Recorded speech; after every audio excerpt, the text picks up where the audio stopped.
जी 2024 first annual का जो mathematics का पेपर है उसका सेक्शन सी वो हम सॉल्व कर रहे हैं। सेक्शन सी में 3 क्वेश्चन हैं, क्वेश्चन नंबर 3, 4 एंड 5। और हर एक में दो दो ऑप्शन हैं, दोनों में से कोई भी कर सकते हैं।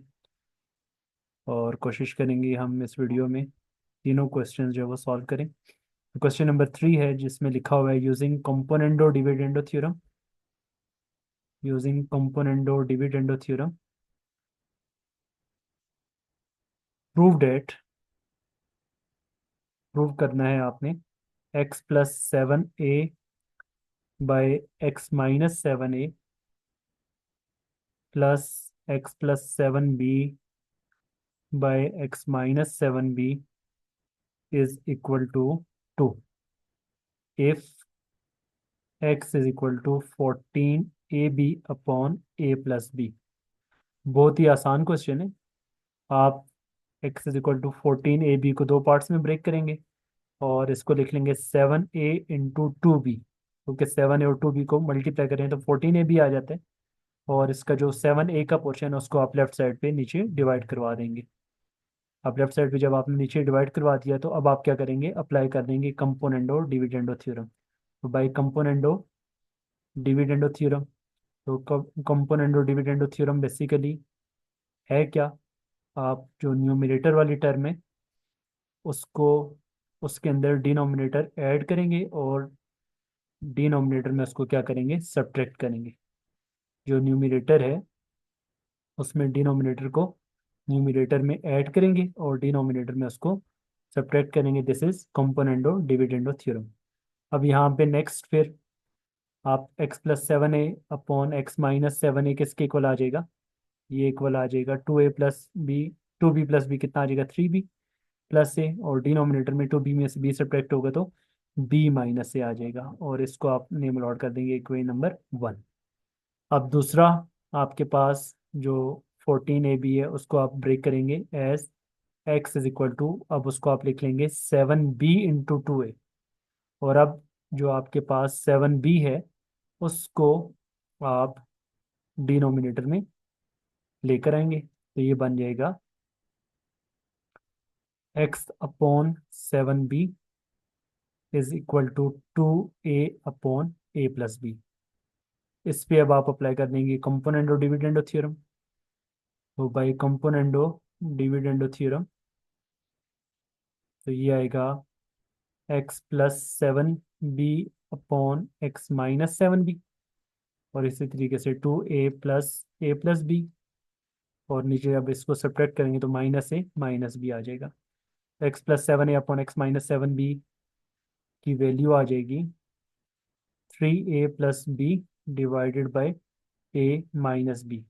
और a-b को b- a बनाने के लिए इसमें से आप क्या कर लें, b माइनस कॉमन ले लें।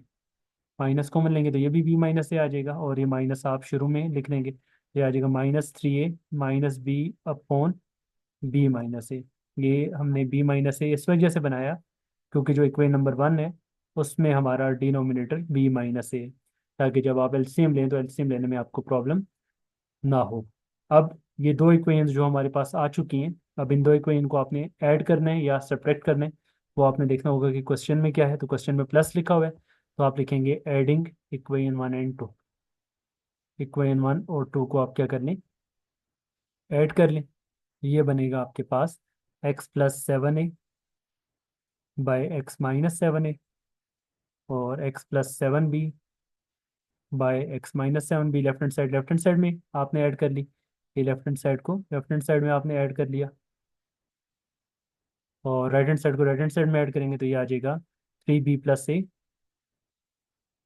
अपॉन b-a, और plus -3a-b bye b-a। LCM क्या आ जाएगा, b-a, और इधर आ जाएगा 3b+a -3a-b। 3b में से b सब्ट्रैक्ट होगा तो 2b, a में से 3a सब्ट्रैक्ट होगा तो -2a, और 2 कॉमन आएगा। b-a डिनोमिनेटर वाले b-a से कैंसिल हो जाएगा, तो आंसर किसके इक्वल आ जाएगा, 2 के इक्वल आ जाएगा। तो ये हमने प्रूफ करना था कि इसका आंसर किसके इक्वल आना चाहिए, 2 के इक्वल आना चाहिए। तो ये क्वेश्चन नंबर 3 का जो पहला ऑप्शन था ये हमने सॉल्व कर लिया। तो इस तरह से आपने इसे कंप्लीट करना था। जी, क्वेश्चन नंबर 3 का जो सेकंड ऑप्शन है वो भी बहुत आसान था। इसमें आपने वेरिएंस फाइंड करना है और स्टैंडर्ड डेविएशन फाइंड करना है। तो दो कॉलम्स गिवन है, एक्स और एफ का वैल्यूज गिवन है और साथ में उनकी फ्रीक्वेंसी गिवन है।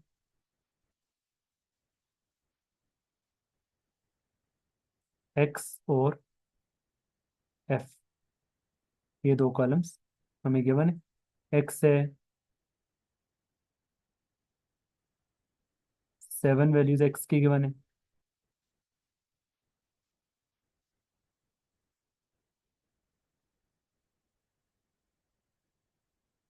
जी, 7 वैल्यूज एक्स की गिवन है और ये है आपके पास 10, 20, 30, 40, 50, 60 एंड 70।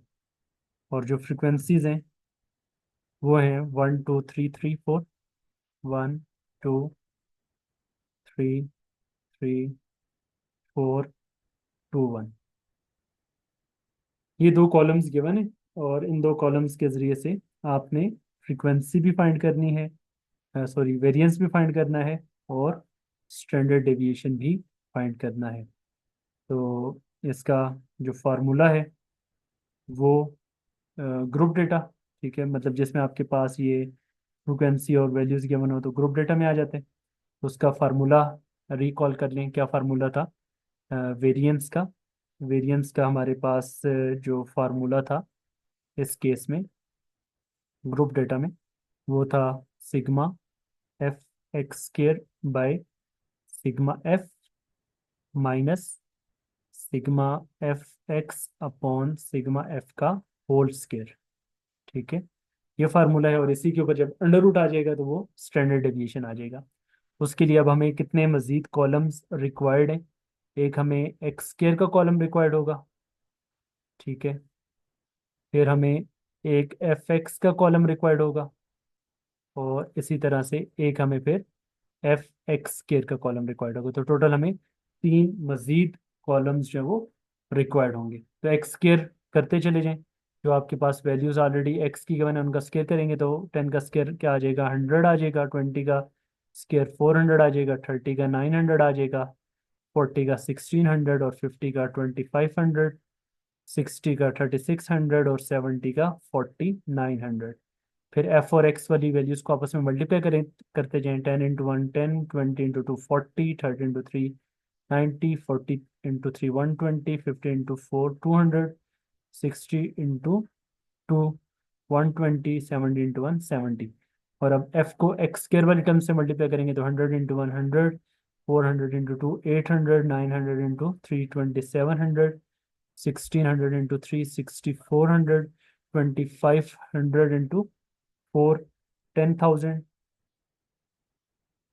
10,000। और फिर उसके बाद 3600 इंटू 2 7200 और 4900 इंटू 1 4900। अब इनका सम चाहिए आपको। ये जो सम ऑफ एफ एक्स स्क्वायर है ये आपने देखने क्या आ रहे हैं, सम ऑफ एफ क्या आ रहे हैं और सम ऑफ एफ एक्स क्या आ रहे हैं। जी, कैलकुलेटर निकाल कर आप ये तीनों वैल्यूज कैलकुलेट करके बता दें। बल्कि एफ एक्स स्क्वायर वाली सिर्फ कैलकुलेट करने इतनी देर में मैं एफ और एफ एक्स की कैलकुलेट कर लेता हूँ। Yes answer. जी, यहाँ पे आपने इन तीनों का सम कर लिया। एफ का सम किया वो हमारे पास 16 आ गया, एफ एक्स का सम किया 650 आ गया, एफ एक्स स्केयर का सम किया 32,100 आ गया। वेरिएंस के फार्मूले में आपने एफ एक्स स्केयर की वैल्यू, एफ के सम की वैल्यू, एफ एक्स के सम की वैल्यू और एफ की वैल्यू पुट की और कैलकुलेट करने के बाद हमारे पास 353.44 आ गया। स्टैंडर्ड डेविएशन का सेम फार्मूला है विद स्क्वायर रूट, उसमें वैल्यूज आपने पुट की और उसका हमारे पास आंसर आ गया है 18.86। इस तरह से जो क्वेश्चन नंबर 3 है उसके हमारे पास दोनों ऑप्शंस कंप्लीट हो गए। और नेक्स्ट जो है वो हमारा क्वेश्चन नंबर 4 है, वो हम सॉल्व कर रहे हैं, वो देख लीजिए।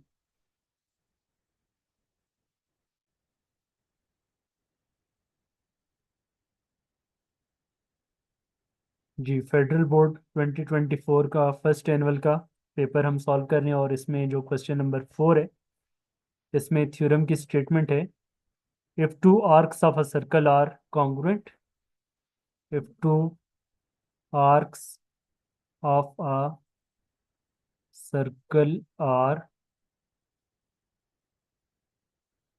congruent,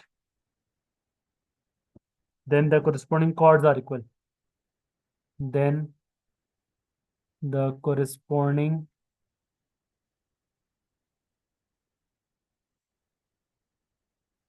chords are equal.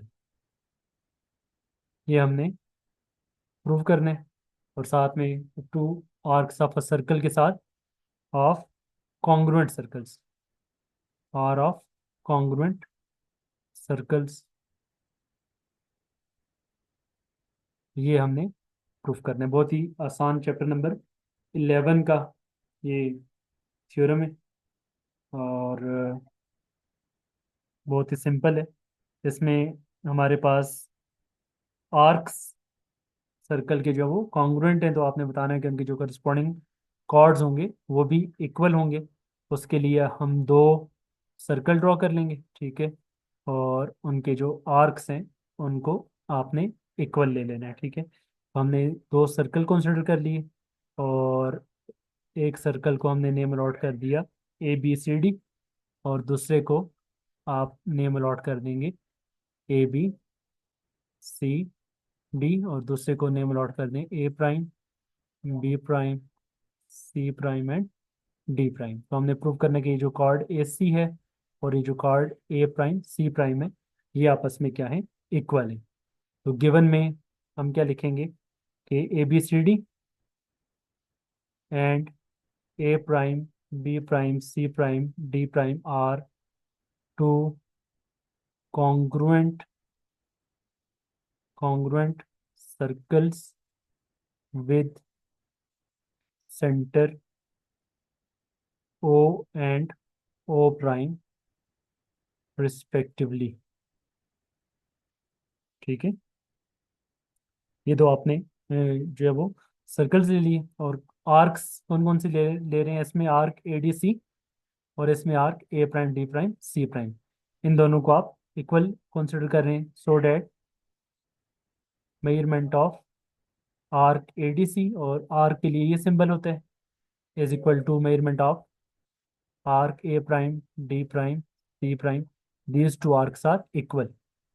Prove क्या करना है हमने, प्रूव हमने ये करना है कि इन आर्क्स के कोरिस्पॉन्डिंग जो कॉर्ड्स बन रही हैं AC और दूसरी A', C', they are equal. तो measurement of AC is equal to measurement of A', C', ये आपने इक्वल प्रूव करना है।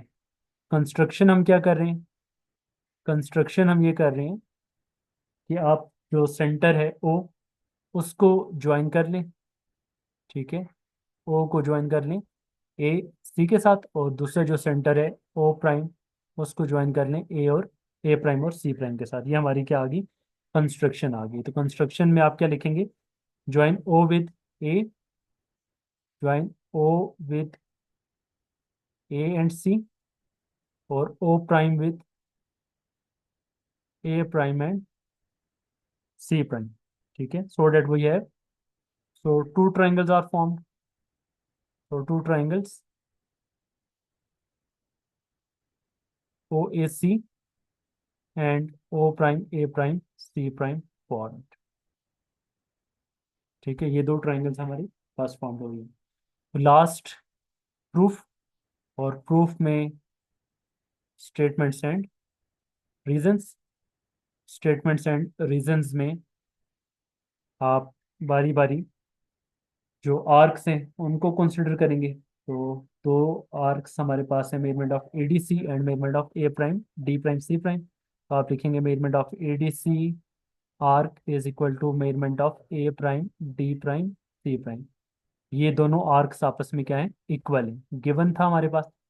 और अब इन दोनों के जो रिस्पेक्ट सेंट्रल एंगल है वो आपस में क्या आ जाएंगे, इक्वल आ जाएंगे। तो आप क्या लिखेंगे, major angle A O C is equal to measure angle A prime O prime C prime. ठीक है, क्यों, central angle subtends by equal arcs are of equal circles. ठीक है, तो जो सेंट्रल एंगल बनता है आर्क्स, इक्वल आर्क्स के साथ, वो सेंट्रल एंगल भी हमेशा इक्वल ही होता है। तो central angle subtended, central angles subtended by equal arcs, by equal arcs of equal circles. ठीक है, सेंट्रल एंगल्स इक्वल आ गए। अब आपके पास जो दो ट्राइंगल्स आ रही हैं, उन दो ट्राइंगल्स का 1 to 1 कोरिस्पोंडेंस ले लें। तो इन triangle O A C 1 to 1 correspondence triangle O prime A prime C prime, इन दोनों का 1 to 1 कोरिस्पोंडेंस। बाकी स्टेटमेंट्स एंड रीजन यहाँ पे स्टेटमेंट में लिख रहा हूँ। तो अब इनका जब आप 1 to 1 कोरिस्पोंडेंस लेंगे, तो इसका मतलब है कि ओ ए इसके इक्वल आ गया, ओ प्राइम ए प्राइम के equal. And the reason is radii of equal circles.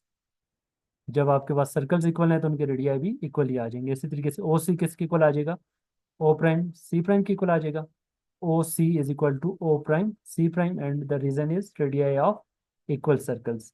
और ये जो एंगल है, angle A O C, angle A O C is equal to angle A prime O prime C prime. Already यहाँ पे हम बता चुके हैं कि जो सेंट्रल एंगल से टेंड होता है इक्वल आर्क्स के साथ, तो वो आपस में इक्वल होते हैं, जिसको आप लिख सकते हैं already proved.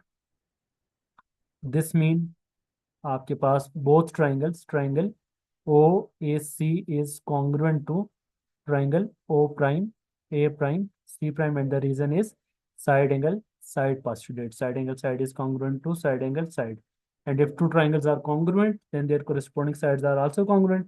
So this means AC is congruent to A prime C prime, and the reason is sides of corresponding sides of congruent triangles. दो ट्राइंगल्स अगर कॉन्ग्रुएंट हो तो उनकी फिर कोरिस्पोंडिंग साइड्स भी कॉन्ग्रुएंट होती हैं। तो ये हमारा जो क्वेश्चन नंबर 4 का पहला ऑप्शन था, बल्कि सेकंड ऑप्शन था, वो आपने इस तरह से सॉल्व कर लिया।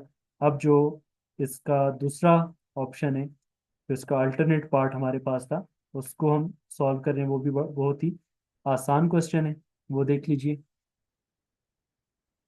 उसमें हमारे पास है वर्ड प्रॉब्लम है, जो हमारा ट्रिग्नोमेट्री वाला चैप्टर है उसमें से आया हुआ है।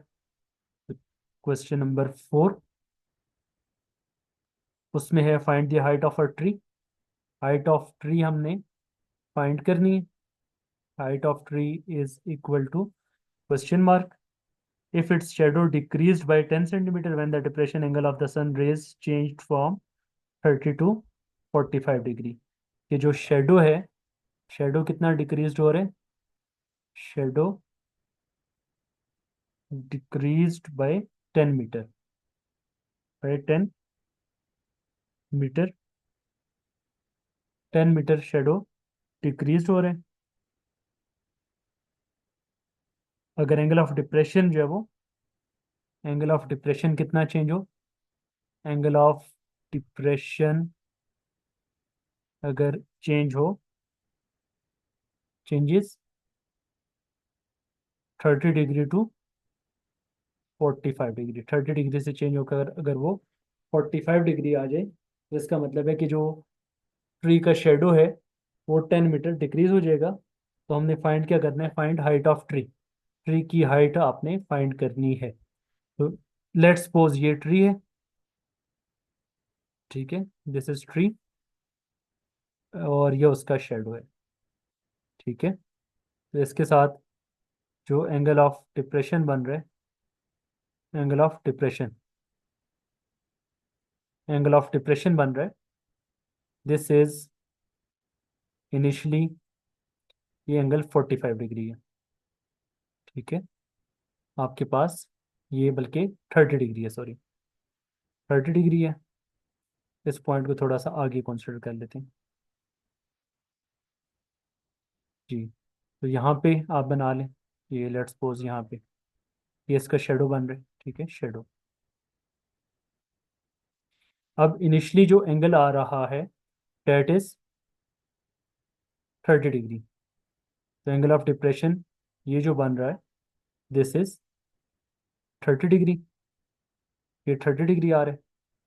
और अब ये एंगल जब 30 डिग्री से कितना हो जाता है 45 डिग्री, ठीक है, तो वो भी पॉइंट आपके पास यहाँ पे आ जाएगा, यहाँ पे आ जाएगा 45 डिग्री। अब जब ये 45 डिग्री आ गया तो ये वाला एंगल अब आपके पास यहाँ तक इसके साथ जो एंगल बन रहा है दिस इज 45। तो अब जो शेडो है वो कितना डिक्रीज हो गया, decrease by 10 metre, 10 metre decrease हो गया। तो इसका मतलब है कि आपके पास अगर पहले ये शेडो आ रहा था यहाँ से लेकर यहाँ तक, टोटल यहाँ से लेकर यहाँ तक जब 30 डिग्री का एंगल था, लेट्स सपोज आपके पास एक्स आ रहा था, ठीक है, एक्स मीटर शेडो बन रहा था। अब जो शेडो बन रहा है दिस वन, ये आपके पास 10 मीटर कम हो गया। तो 10 मीटर कम होने का मतलब है कि x-10। Now this shadow is x-10। अब आप इन पॉइंट्स को नेम अलॉट कर देंगे। इसको आप नेम दे दें ए, ठीक है, इस पॉइंट को हमने नाम दे दिया ए का, इसको नाम दे दें बी, इसको नाम दे दें सी, और इसको नाम दे दें डी। हमने फाइंड ट्री की हाइट फाइंड करनी है, तो let height of tree D C is equal to Y metre, ठीक है। और जो आपके पास ए से सी है टोटल शेडो की लेंथ, वो एक्स आपने मीटर लेट की है, और जो बी से सी है वो हमारे पास आ गई है x-10, ठीक है। Now we have two right angle triangles, ठीक है। अगर ये 45 बन रहा है तो ये वाला एंगल भी कितना होगा, ये भी 45 होगा, क्योंकि अल्टरनेट एंगल्स हैं, ठीक है। और अब पहली जो ट्राइंगल है बी डी सी बी, उसको हम कंसिडर कर रहे हैं। तो उसके लिए आप लिखेंगे in right angle triangle D C B. D C B की जब आप बात करोगे तो 45 डिग्री एंगल के रिस्पेक्ट ये परपेंडिकुलर होगी और ये बेस आ जाएगी। तो ये बनेगा tan of 45 is equal to perpendicular upon base, perpendicular is D C and base is B C, ठीक है। तो डी सी कितना है, डी सी है हमारे पास y, और बी सी है डेट इज x-10। और 1045 आप कैलकुलेटर से चेक करेंगे तो 1 आ जाएगा, ठीक है। तो 1045 1 क्रॉस मल्टीप्लाई करेंगे तो x-10 is equal to Y. इसको बेशक आप कोई नंबर 1 का नाम दे दें। अब बड़ा ट्राइंगल कंसिडर करें इन right angle triangle D C A. D C A की जब आप बात कर रहे हैं तो उसमें by concept of alternate angles वो वाला अगर 30 डिग्री बन रहा था तो ये वाला भी 30 डिग्री बनेगा, क्योंकि इसके साथ ये रेड वाली लाइन आ रही है, वहां तक वो रेड के साथ 30 आ रहा था, तो यहाँ पे 30 डिग्री। और दूसरा इसको इजी वे भी बताया था कि जितना आप ऑब्जेक्ट के करीब जाते हैं एंगल उतना इंक्रीज होता चला जाता है, ठीक है। तो करीब वाला 45 होगा और दूर वाला 30 डिग्री होगा। तो इसको अगर मिक्स कर देंगे तो वो सारा क्वेश्चन ही आपका गलत हो जाएगा। तो मेन कॉन्सेप्ट अगर माइंड में रखेंगे तो उससे आप मिस्टेक नहीं करेंगे। तो इन right angle triangle D C A की अगर आप बात करें तो इसमें 30 डिग्री एंगल आ रहा है, तो ये आ जाएगा tan of 30 degree, perpendicular upon base, perpendicular क्या है डी सी, और बेस क्या है ए से लेकर सी तक। तो डी से सी कितना है वाई है, और ए से सी कितना है एक्स है। तो tan 30 डिग्री उसकी वैल्यू फाइंड करके बता दें, tan 30 डिग्री का आंसर क्या है, कि tan 30 0.577, तो क्रॉस मल्टीप्लाई कर लेंगे तो 0.577 x is equal to y. अब यहाँ पे वाई की वैल्यू पुट कर लें जो आपने ऑलरेडी क्वेश्चन नंबर 1 से फाइंड कर ली है, 0.577 x is equal to x-10। x-10, -10 को लेफ्ट में लें +10, और x-0.577 एक्स, तो 1 में से 0.577 सब्ट्रैक्ट करके उसको फिर आप 10 पर डिवाइड करवा दें।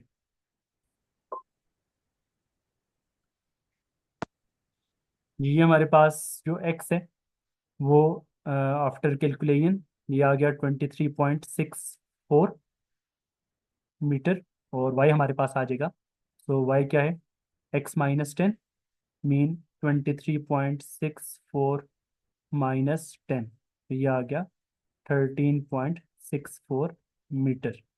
दिस मीन आपके पास जो ट्री की हाइट है y आपने लेट की थी तो ये कितनी आ गई 13.64 मीटर। तो ये हमारा क्वेश्चन नंबर 4 यहाँ पे कंप्लीट हो गया। Now last question, of section C, वो देख लीजिए। और उसमें भी जो पहला पार्ट है, पहला ऑप्शन है, वो हमारे पास चैप्टर नंबर 12 का थ्योरम, और बहुत ही इंपॉर्टेंट थ्योरम है चैप्टर नंबर 12 का, वो हम कर रहे हैं। देख लें question number 5।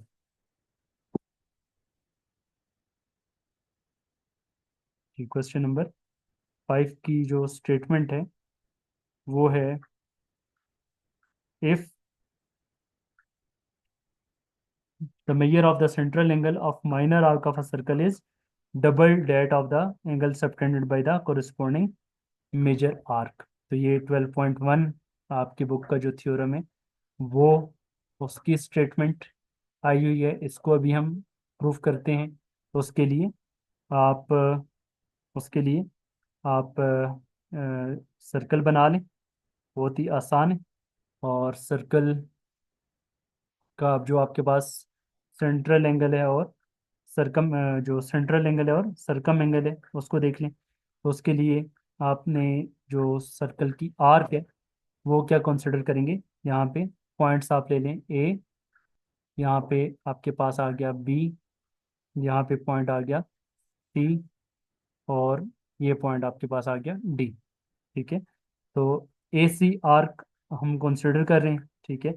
A C arc with centre ओ, वो हमारे पास सर्कल का क्या आ रहा है, सेंटर आ रहा है। तो ए ओ सी जो है वो क्या बनेगा, ए O C is central angle. ठीक है। और इसके अलावा जो ए बी सी है, दिस इज सरकम एंगल। तो हमने प्रूव करने की जो सेंट्रल एंगल है, that is double of circum angle. तो गिवन में हम क्या लिखेंगे, गिवन में हम लिखेंगे कि जो ए सी आपके पास है is an arc with centre O, with centre O. और इसके अलावा एंगल ए ओ सी जो है वो सेंट्रल एंगल है। Angle A O C is central angle. और angle A B C, angle A B C जो है वो क्या है, सरकम एंगल है। A B C is circum angle. तो प्रूव हमने क्या करना है, प्रूव हमने करना है कि जो सेंट्रल एंगल है measure angle A O C, that is double of circum angle measure angle A B C. Construction आप क्या कर रहे हैं, कंस्ट्रक्शन के लिए आप बी को ज्वाइन करेंगे ओ के साथ, बी को ज्वाइन करेंगे ओ के साथ, और उसको आगे एक्सटेंड कर देंगे किसके साथ, डी के साथ। तो बी को ओ के साथ ज्वाइन करके उसको आगे डी के साथ आपने एक्सटेंड कर दिया। तो जो एंगल्स फॉर्म्ड हुए, यहाँ पे एंगल 1, इसी तरीके से इसके ऑपोजिट यहाँ पे जो एंगल फॉर्म हुआ 2, इसी तरीके से यहाँ पे ये दो पार्ट्स में ब्रेक हो गया, एंगल 3 एंड एंगल 4। इसी तरीके से ये एंगल 5 एंड एंगल 6, ये आपने नेम अलॉट कर दिए। कंस्ट्रक्शन में join B with O, join B with O, and produce it to point, and produce it to meet at D, and produce it to meet the circle at D। ठीक है। और जो angles form हुए उनको हमने name plot कर दिया। Name the angles, name the angles, angle 1, angle 2, angle 3, angle 4, angle 5 and angle 6। Last step में फिर प्रूफ, और प्रूफ में statements and reasons, statements and reasons.